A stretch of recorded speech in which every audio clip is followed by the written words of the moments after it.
96.9 WBZH and 101.1 WHSM, Hayward's home for real news and great conversation. Here's your daily news roundup. For WBZH and WHSM News, I'm Maddie Schaefer. Christy Mackey had worked as the events director for the American Birkebeiner Ski Foundation for a year before she started her own event. She calls it Shred to Ski. It was so amazing this year. I mean, the trails, the options where we could ride this year, the grooming was fantastic. Shred to Ski celebrated its 8th year this weekend. The women-only camp teaches the elements of fat tire biking along the Birkie Trail. The Birkie Foundation has since added Ski to Ski and Stride to Ski as women-only programs. Mackey has worked with the Birkie for 11 years, including 9 years as events director. She says about 40 women took part this year. Riders attended workshops led by female outdoor specialists, learned about bike maintenance and riding techniques, and had the chance to connect with other riders. We had about 8 coaches for all of our women, so we had a really good coach to athlete ratio, and we're really able to spend a lot of time with the participants to get to know their riding levels, what they want to get out of riding, and kind of focus our coaching and what we did the whole weekend to what they really needed. Mackey says the foundation saw a disproportion between men and women in skiing and biking events, particularly for longer distances. This motivated her and the foundation to have women-focused programs. I want to give women the skills and confidence that they can do those longer races if they want to, that here's some training plans, here's how you do this, here's the skills you need to do those longer distances, to feel like you can do whatever event that you want to do. The American Birkebeiner Ski Foundation hosts several events throughout January leading up to the Birkie, including the Sealy Hills Classic this Saturday, the Ski to Ski Camp and Race January 16th through the 18th, and the Birkie Tour on January 24th. More at Birkie.com. Voters may get to decide whether to allow moves like Governor Tony Evers' 400-year school funding veto in the future. Savannah Tomei Olson has more. In July 2023, when signing the state budget bill into law, the governor deleted specific numbers, and that one move meant Wisconsin is now required to spend $325 more per pupil every school year for the next 400 years. We're the only state that has this unique veto power, and it came from voters who gave the governor those abilities in a constitutional amendment in 1930. Republicans have been fighting that veto in court, but last April, the state Supreme Court ruled that Evers' veto is legal. Speaker Robin Vos recently told the State Journal that Republicans will be reconsidering a constitutional amendment that would basically ban governors from doing this in the future. According to the paper, their proposal would bar governors from using veto powers to increase taxes or fees in appropriations bills. Governors Anthony Earl and Tommy Thompson used partial veto power in more dramatic and consequential ways. In 1990, voters approved an amendment to the state constitution to ban what they had done.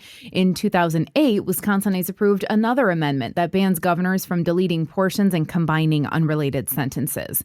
Governors Anthony Earl and Tommy Thompson used partial veto power in more dramatic and consequential ways.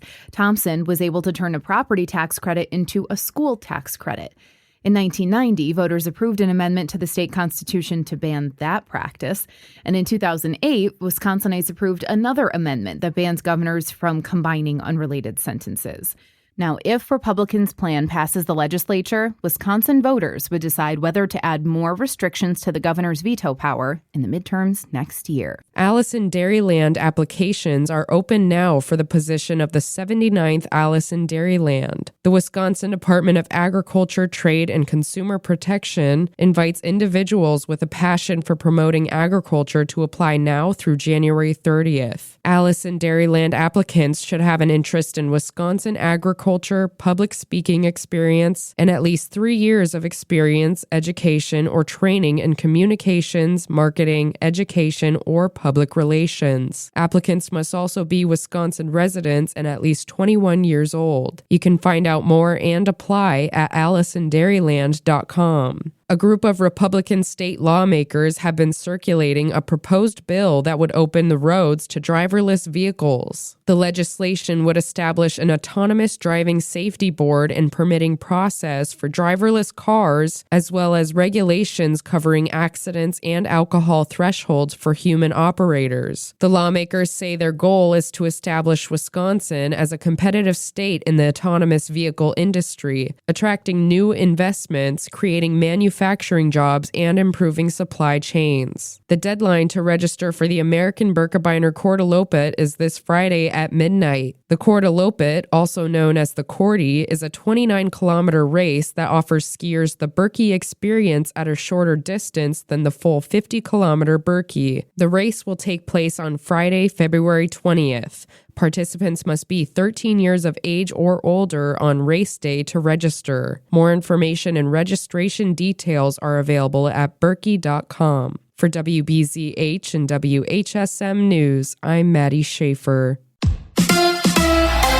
The Bucks in San Fran tonight. Hi, I'm Mike Clemens with Sports NBA. It's the Bucks and the Golden State Warriors. At the Chase Center in San Francisco, the Bucks coming off a win over the Kings, the Warriors in a 1-point loss to the Clippers after head coach Steve Kerr was ejected from the game. Men's college hoops, Wisconsin with a win at home over UCLA, 80-72. Nick Boyd with 20 points, 8 rebounds, says lately the Badgers get no respect. I feel like, over these last couple weeks, man, we just been getting pushed around too much. And that's the mentality we carrying with us for the rest of the year. You know what I mean? We get pushed, we stepping right back up. So when we get knocked down, we getting right back up. NFL, the Packers and the Bears, Saturday night, 7 o'clock at Soldier Field in the wild card playoffs. Quarterback Jordan Love against Caleb Williams. Meeting for the third time this season. The winner advances. The loser goes home. It's a big game, but it is just another game to get to where we want to go. That's Packers linebacker Isaiah McDuffie with Sports. I'm Mike Clemens. A little foggy and frosty right away this morning. Then we will see a little sunshine at times here later through the day. Our high right around 37 this afternoon. Tonight, mostly cloudy. We're going to drop to 23 for an overnight low. Tomorrow, partly to mostly cloudy